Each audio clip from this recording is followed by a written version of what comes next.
There are places in this country where the ground holds secrets that were never meant to be found. Places where the earth itself seems darker than it should be, where the trees grow crooked and the wind through the tall grass sounds almost like voices.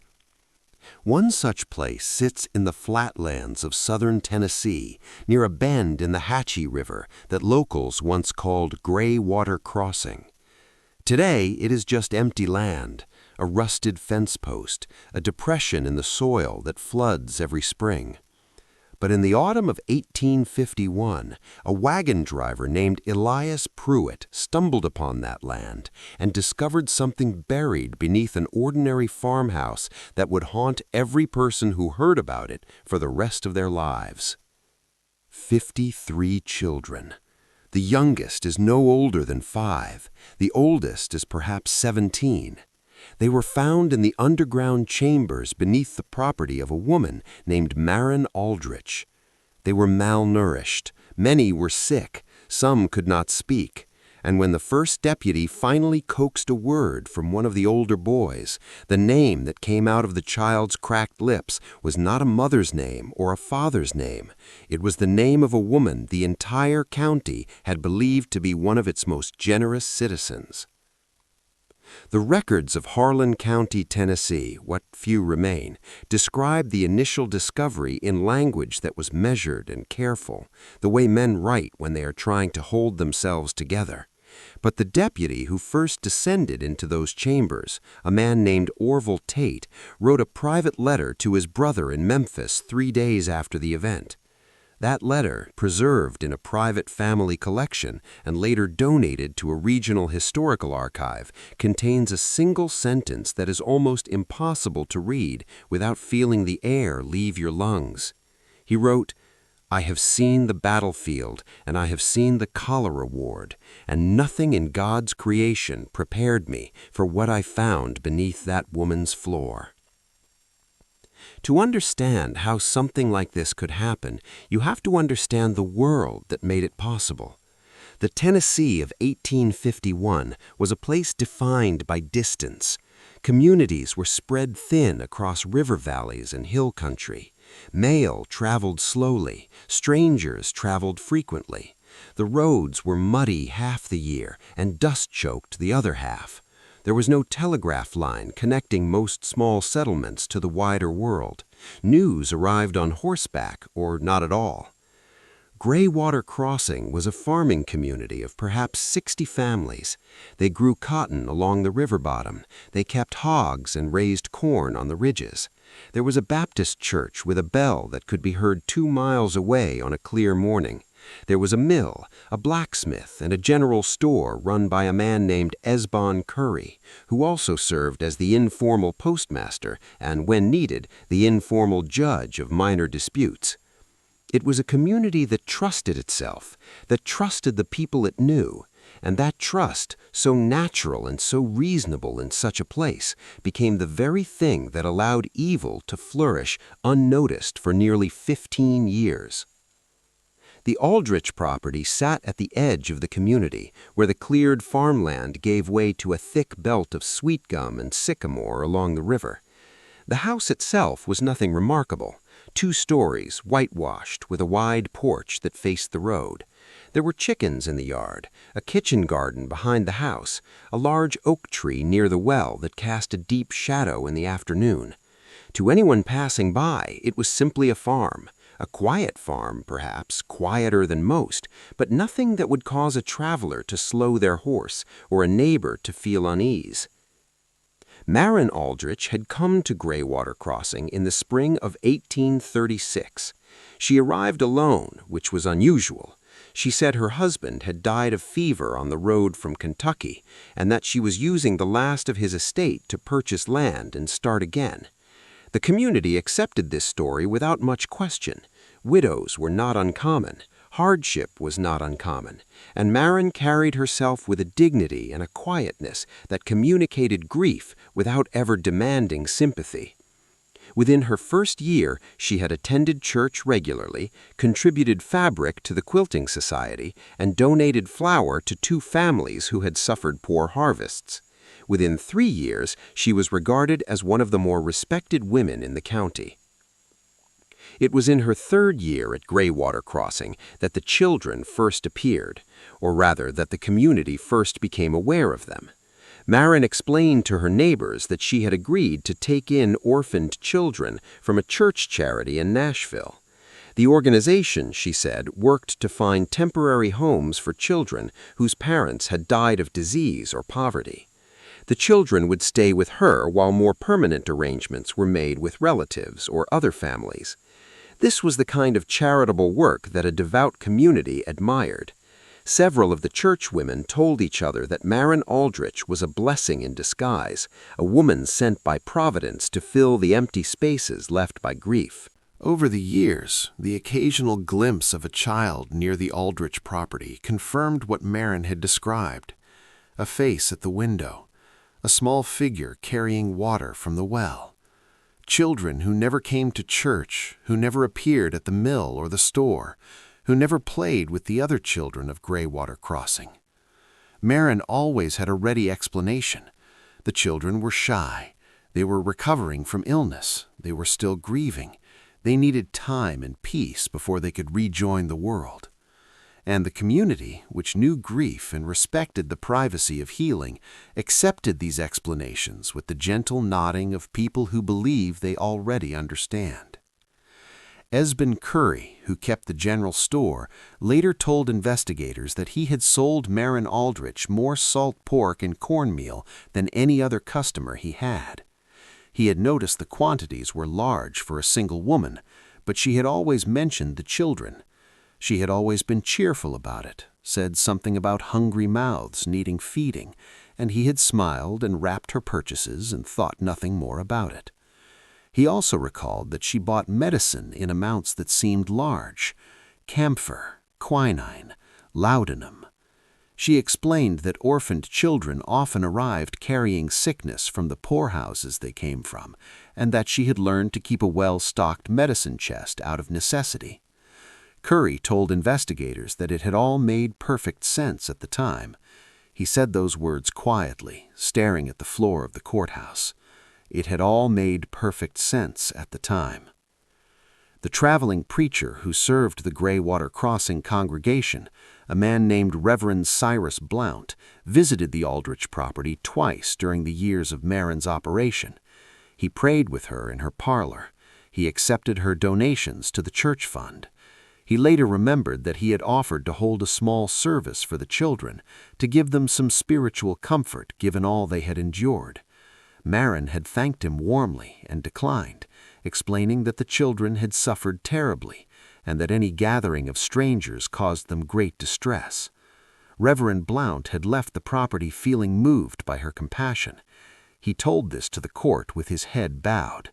He could not look at the jury.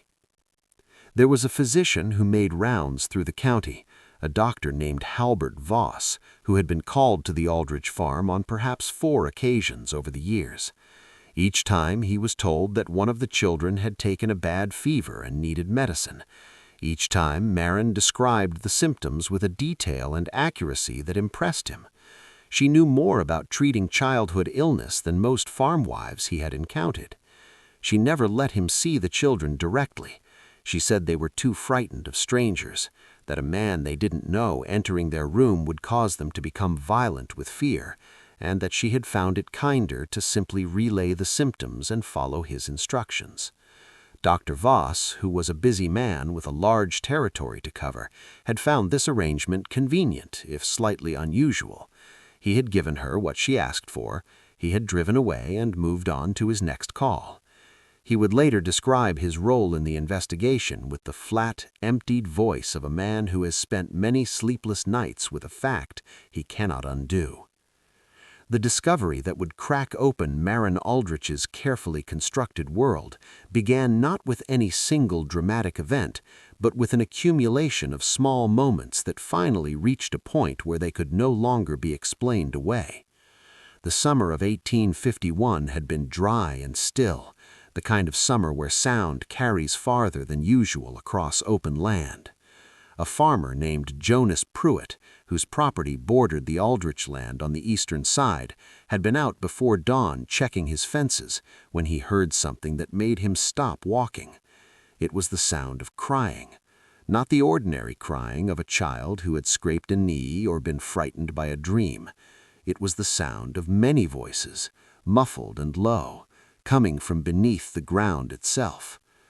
Pruitt stood in the gray pre-dawn light with his hand on a fence post and listened for nearly 10 minutes.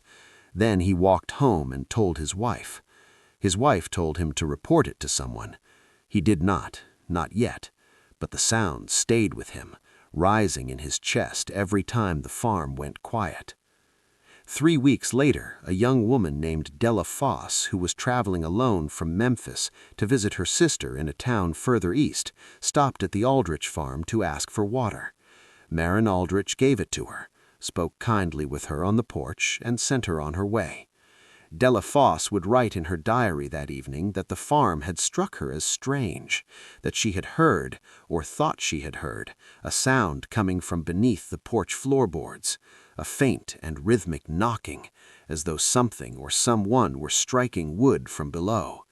She wrote that she had told herself it was nothing, just the settling of old timber, but she had not been able to stop thinking about it on the road that evening. Della Foss's diary would later be submitted as evidence in the trial that followed.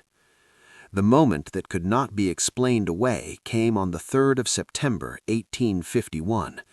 A wagon driver named Elias Pruitt was delivering lumber to a property 2 miles past the Aldrich farm when one of his wheel hubs cracked on the rutted road. He pulled his wagon off the track and walked to the nearest property to ask for help. The nearest property was the Aldrich farm. Maren was not at home. The door of the house was closed. But as Pruitt walked around the side of the building looking for someone to call to, he saw something that stopped him entirely. Set into the ground beside the house was a heavy wooden door, the kind used for a root cellar entrance. It was secured with 4 padlocks. The hasps were thick iron, the kind used to secure a jailhouse cell rather than a store of root vegetables. And around the edges of the door, barely visible in the dry dirt, were marks that Pruitt could not immediately explain. Scratches, deep ones, made from the inside, pushing outward. Pruitt did not have the words for what he felt in that moment. He would tell investigators later that he had simply known, the way a man sometimes knows things before his mind has caught up to his body. He had not opened the cellar door, he had not called out, he had walked quickly back to his wagon, sat down in the seat, and stayed there for a long time before finally driving his cracked wheel to the next farm and sending word to the county sheriff. The sheriff of Harlan County in 1851 was a man named Amos Galt. He had served in that office for 11 years. He had dealt with theft and assault and one murder over a boundary dispute, and he had handled all of it with a steady, methodical quality that his community trusted. When the message reached him about the Aldrich property, his first instinct was the same as most reasonable men in his position. He believed it was likely an exaggeration, a misunderstanding. He rode out to the property the next morning with his deputy, Orville Tate, expecting to spend an hour and return to town before noon. Maren Aldrich met them at the door as though she had been expecting company. She was calm. She offered coffee. She spoke about the children in her care with the warm, practiced ease of a woman who had told the same story many times. She showed the sheriff a stack of letters she said came from the Nashville charity that placed children with her. The letters were written on proper paper, with proper language, and they looked entirely legitimate. Galt was beginning to feel the slight embarrassment of a man who has troubled a respectable woman over nothing when Orville Tate came in from the side of the house and touched his arm and said 2 words, "Come here." The silence that fell over the farm when Sheriff Galt looked at the cellar door was the kind of silence that has weight. The 4 padlocks, the iron hasps, the scratches in the wood. And then, just as the 2 men stood looking at it, a sound rose from beneath the ground. It was not loud, it was almost nothing, but it was unmistakably human, and it was unmistakably the sound of a child, and it was coming from under the earth. Marin Aldrich's composure broke in a single moment, not gradually, all at once, the way a window breaks when struck. Her face went white. Her hands, which had been so steady, began to shake. She said something about the cellar being dangerous, about flooding, about old equipment that no one needed to see. She was still talking when Sheriff Galt told Orville Tate to get those locks off the door. What they found when that door came open is the part of this story that no account has ever been able to describe with complete adequacy. The smell alone was enough to stop a man on the stairs. It was the smell of confinement, of sickness, of bodies living too close together in too little air for too long. The chambers beneath the Aldrich farmhouse extended far beyond the footprint of the building above them. They had been dug and reinforced over years, possibly over a decade, with stone and timber that had been brought in piece by piece and assembled in darkness. There were 3 main rooms connected by low passages. The largest room held most of the children. They were seated against the walls or lying on pallets of rotted straw. Some were chained at the ankle with iron shackles bolted into the stone. Some were not chained, but sat perfectly still, watching the 2 men come down the stairs with eyes that held no reaction to the light. 53 children. The youngest, a girl who could not yet say her own name, was eventually estimated to be around 5 years old. The oldest, a boy whose name turned out to be Nolan, was perhaps 17. They came from different places. When they were eventually able to speak, their accents carried Kentucky, Georgia, Mississippi, Virginia. They had arrived at different times, through different means. Some had been purchased from overwhelmed poorhouses. Some had answered promises of food and warm beds and a family that would care for them. Some had simply disappeared from places where no one had the resources to search for long. Orville Tate, the deputy, would later write in that letter to his brother that what affected him most was not the chains or the darkness or even the state of the children. It was the silence. When he first came down those stairs and held up his lantern and saw them all, not one of them cried out or reached toward him or showed any sign of hope. They simply looked at him with flat, patient eyes, as though they had long ago stopped expecting the world above to have any interest in them at all. In the smaller chambers, the sheriff found evidence of a system. One room held punishment restraints, wooden stocks and iron rings in the wall for confinement. Another room held a crude medical station where injuries and illnesses were treated with a cold, functional precision that had nothing to do with care and everything to do with maintaining a working stock of bodies. The third room held records, detailed, careful, devastating records. Marin Aldrich had kept a ledger. It listed names, or the names she had assigned to children whose real names she had never asked. It listed dates of arrival, ages, physical descriptions, notes about behavior, about compliance, about whether a particular child had been difficult and what methods had resolved the difficulty. The ledger covered the years from 1837 to 1951. Over the course of those 14 years, more than 110 children had passed through the chambers beneath the Aldrich farm. The question of what had happened to the other 57, the ones not among the 53 living children found in that cellar, was answered in the most terrible way possible when investigators found a passage at the back of the third room, low and narrow, that required a man to get on his hands and knees to enter. On the other side of that passage was a fourth chamber. It was not used for living, it was used for burial. 41 sets of remains, laid in the earth beneath the floor, with no markers, no names, covered with lime to slow the decay and control the smell. Some had died of illness, some of malnutrition. Some of the injuries recorded in the ledger had simply not been survivable.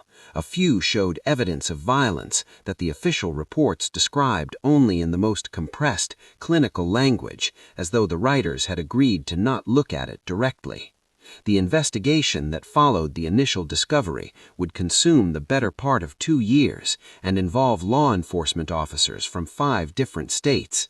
The answer to how something so vast had remained hidden for so long lay not in any single failure, but in the accumulation of small ones, each one reasonable on its own, each one catastrophic in combination.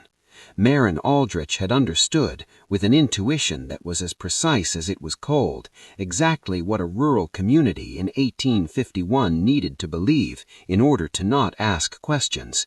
She had given them a story that fit their values. She had dressed the horror in the clothing of charity and faith. She had been patient, methodical, and invisible for 14 years. The records found in the ledger and in a second set of papers discovered in a locked box beneath her bed revealed that Maren Aldrich was not operating alone. She had contacts. The letters used codes, commercial language that referred to children as parcels, as goods, as inventory. One letter, dated some months before the discovery, came from a man identified in the correspondence only as C. Waller, with a post address in New Orleans. The letter discussed the availability of certain items of small size and good condition and inquired about Maren's capacity to receive a new shipment before the end of the season. The language was so flat, so ordinary, that reading it was its own particular horror. The financial records showed that Maren had spent somewhere between $30 and $60 per child, depending on the source and the condition of the child at acquisition. She had also received payments, regular and substantial, from addresses in Georgia, Mississippi, and South Carolina. The farm had been, in the coldest possible sense, a business, a receiving house, a processing point in a network that moved children the way other networks moved cotton or timber or salted meat. Among the surviving children was a girl named Willa, who appeared to be about 15 years old and who had been held in the chambers for 6 years. Unlike many of the other children, whose years underground had taken their ability to string sentences together, Willa had preserved herself in a way that no one who heard her story could fully explain. She had kept a kind of mental record. She had listened through cracks and passages to conversations above her. She had memorized names, dates. She had pressed her ear to the boards of the floor above her and catalogued what she heard the way a person catalogues things they know will one day matter. When investigators finally gained enough of her trust to take her testimony, she spoke for 3 hours without stopping, in a level voice that one observer described as the voice of someone who has decided not to break until the work is done. Willa had been taken from a farm in western Kentucky in 1845. She had been approached by a woman who said she was collecting orphaned children for a church school in Nashville. She had not been an orphan, but she had been alone at the time, walking a road between her family's property and a neighbor's, and the woman had spoken kindly and offered her a ride, and she had gotten into the wagon because she was 9 years old, and the woman had smiled at her. She remembered everything about the next several hours, and she had never spoken of them to anyone before the investigators, and she did not speak of them after. What Willa provided was a map of the network. She had heard conversations between Maren Aldrich and at least 8 different visitors over the course of her imprisonment. She named 2 of them by the names she had heard used. She described carriages, clothing, accents. She described a visit, perhaps 2 years before the discovery, when a man had come to the farm with another man, and they had walked through the cellar looking at the children the way a buyer at market looks at livestock, and she had watched through the gap between her shackle and the wall ring, watched their boots moving past her, and she had taken note of the sound of their voices and the cadence of their speech, so that she could one day put those sounds into words and give them to someone who could use them. One of the men Willa described was identified through the correspondence and through interviews with other witnesses as a plantation owner from southern Georgia named Harlan Cross. Cross had been purchasing children from the network for years. The investigators who traveled to his property did not find children in a cellar. What they found was worse in a different way, because it was more diffuse, harder to see all at once, recorded not in one set of ledgers, but scattered across years of medical records and estate accounts. Cross had been using the children as subjects for something he described in his private journal as physiological study. He worked with two men who identified themselves as physicians, though one of them had no formal medical credentials. What they had conducted in a set of rooms at the back of the Cross property was not medical study in any honest sense of the term. It was systematic cruelty applied with the vocabulary of science.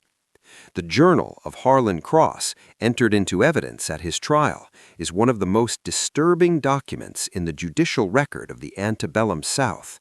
It is written in a clean, educated hand. It is precise in its descriptions. It has no awareness of its own horror. At least 31 children acquired from the network had passed through the Cross property. Investigators found the graves of 26 of them.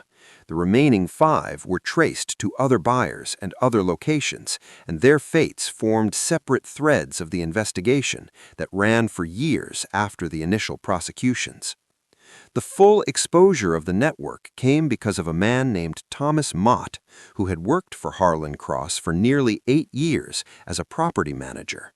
Mott had come forward not because he was brave exactly, but because he was sick, dying of a lung condition, and he had decided that he did not want to carry what he knew into whatever came after life.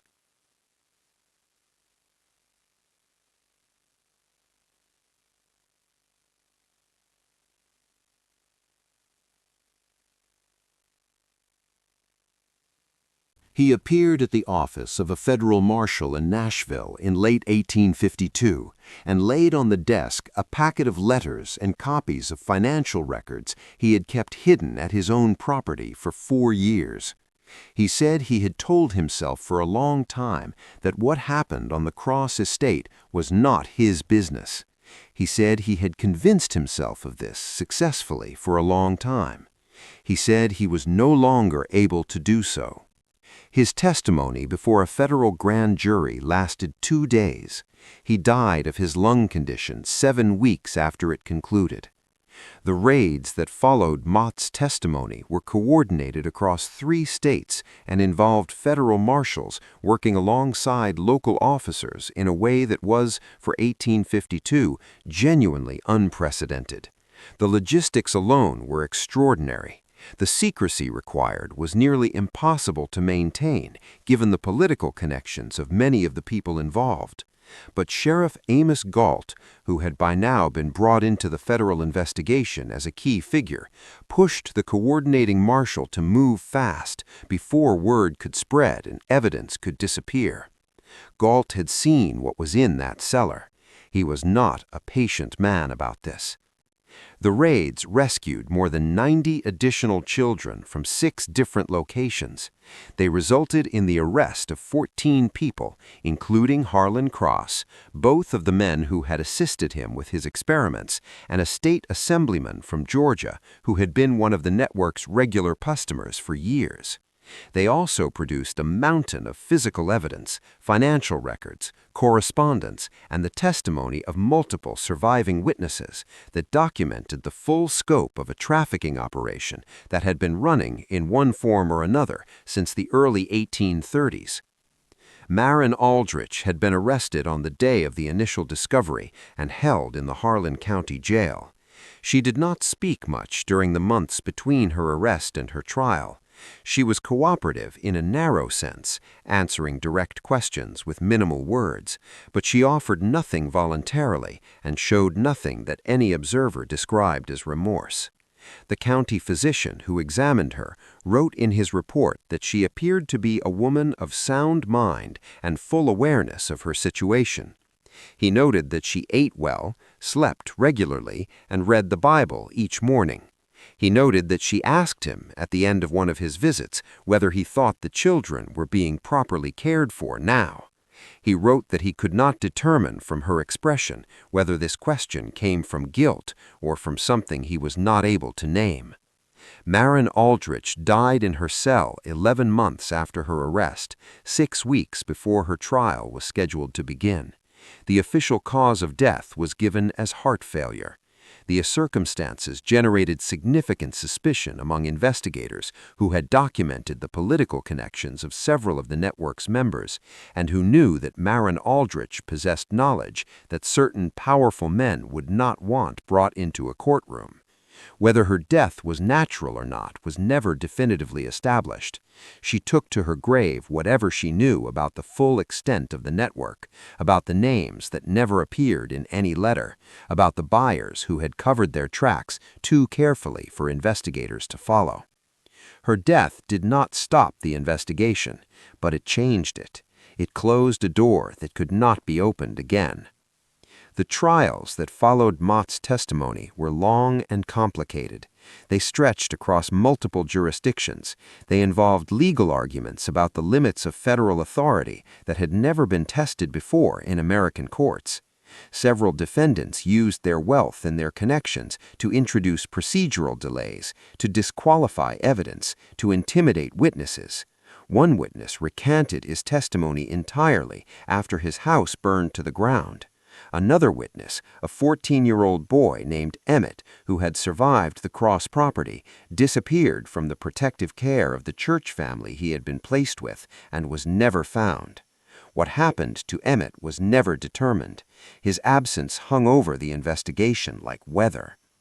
Harlan Cross was convicted on 7 counts of murder and sentenced to hang.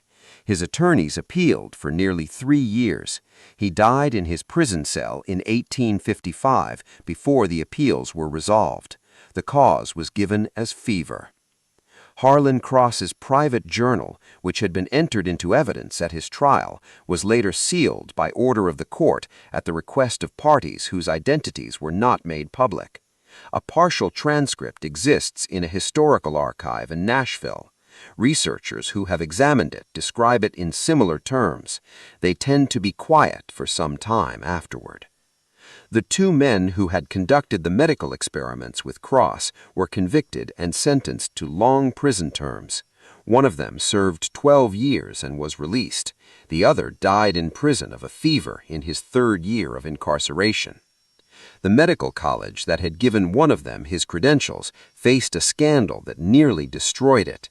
An investigation found that 3 other faculty members had known of the illegal experiments and had said nothing. 2 of them resigned. One was quietly dismissed and moved to another state. The community of Graywater Crossing, which had lived for 15 years next to one of the most grievous crimes in their state, went through a long and difficult period of collective self-examination. The church meetings where it was discussed were tense and sometimes angry.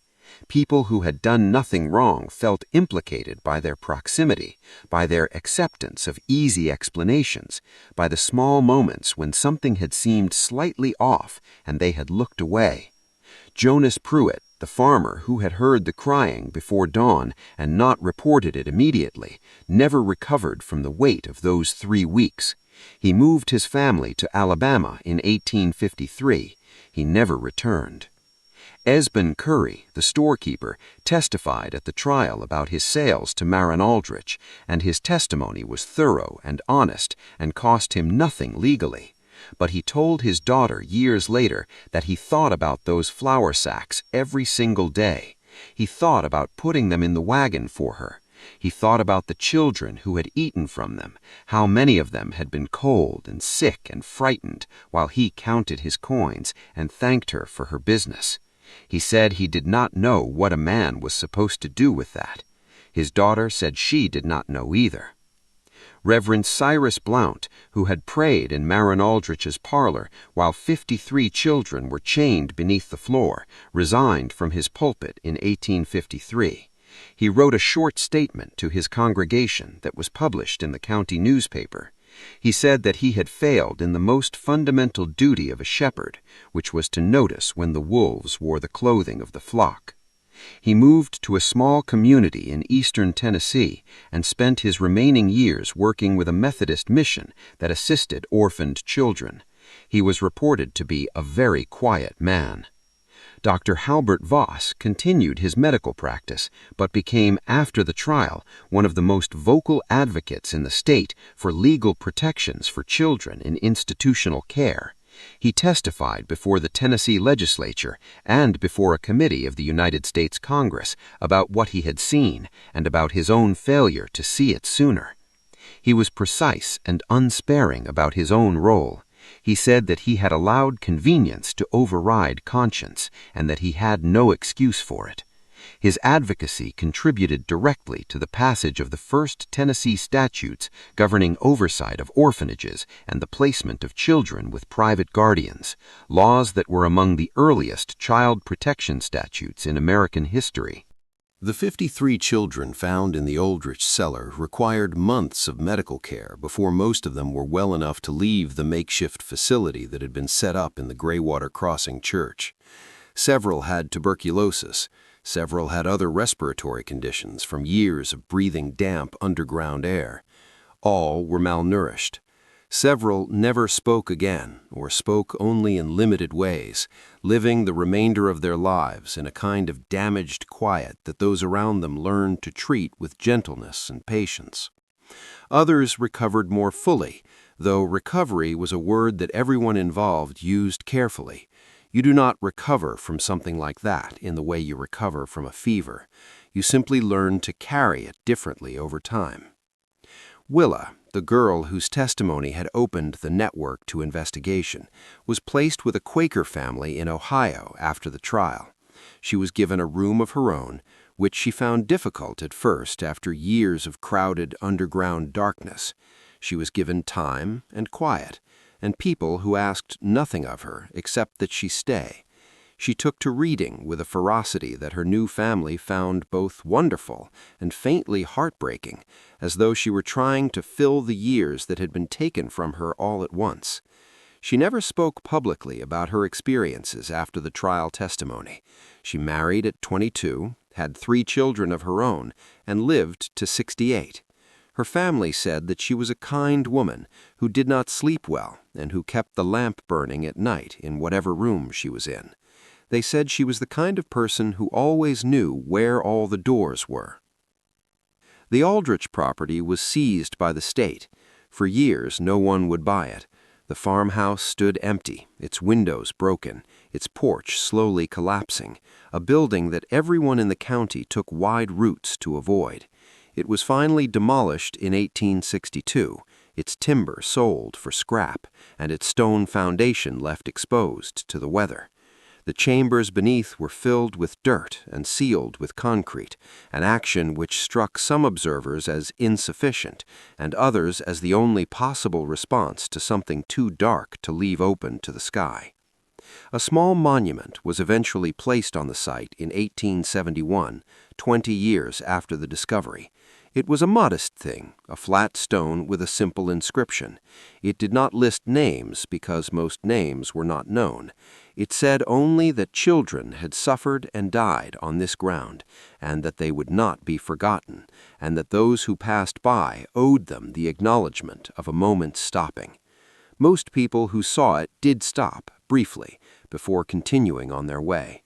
The field around it grew up in blackberry and scrub pine, and by the end of the century the stone was barely visible from the road, but it was there. Sheriff Amos Galt, who had ridden out to the Aldrich property expecting to spend a quiet morning and instead walked into the worst day of his professional life, continued his work in law enforcement for another 9 years. He developed protocols for investigating situations involving children that were adopted by several counties across the state. He trained younger officers in what to look for and what questions to ask. He was regarded by his colleagues as meticulous and demanding, and sometimes difficult to work with because he held everyone around him to a standard of attention that some people found exhausting. He retired in 1860 and spent the rest of his life in Harlan County. He is buried there. His grave marker lists his name and his years of service, and one line that his family chose: "He looked where others looked away." There is something that happened in communities like Graywater Crossing that historians and sociologists have spent considerable energy trying to explain. How does a person, living alongside other ordinary people in a small and close community, maintain a normal social life, earn trust, receive charity, attend church, while conducting something so removed from normal human feeling that it strains the imagination to hold it and ordinary behavior in the same mental frame? The answer that investigators and analysts have returned to repeatedly is not a comfortable one. It is that the most effective concealment of evil does not require elaborate disguise. It requires only a persona that fits what the community around it already wants to believe. Maren Aldrich did not fool the people of Graywater Crossing despite their intelligence or their moral character. She fooled them because she gave them a story that was easier and more comfortable than the truth. And they, like most people in most places, at most times in history, preferred the comfortable story. That preference is not a failing unique to 1851. It is not a failing unique to rural Tennessee, or to the American South, or to any particular time or culture. It is a feature of human psychology that is as old as human communities, and it is the reason that stories like this one do not belong only to the past. They belong to every moment when a community accepts an easy explanation for something that deserves a harder look. They belong to every moment when a person hears something in the night and tells themselves it is the wind. They belong to every moment when someone is too busy or too trusting or too reluctant to cause a scene to ask the question that is forming in the back of their mind. The children found in that cellar in the autumn of 1851 were not saved by a system. They were not saved by laws or institutions or governmental awareness. They were saved because a wagon driver named Elias Pruitt looked at 4 padlocks on a cellar door and a set of scratches in the wood and could not make himself walk away. They were saved because a deputy named Orville Tate walked around the side of a house and paid attention to what was in front of him. They were saved because a 15-year-old girl named Willa, who had every reason to have surrendered to silence, had spent 6 years listening through the floorboards and decided that what she heard was worth remembering. There are places where the ground holds more than soil and stone, where what is buried is not entirely gone. The bend in the Hatchie River still floods every spring, covering the field near Graywater Crossing in shallow brown water that recedes slowly through the month of April. The blackberry thicket is thicker now than it was in 1871. If you knew where to look, you might still find the edge of that flat stone marker, half sunk into the earth, its inscription worn by 170 years of Tennessee weather. You might stop for a moment in the way that the people who placed it there hoped someone would, and in the particular silence of that place, with the river moving somewhere nearby through the trees, you might understand why certain stories must be told again and again in every generation until the world that made them possible no longer exists.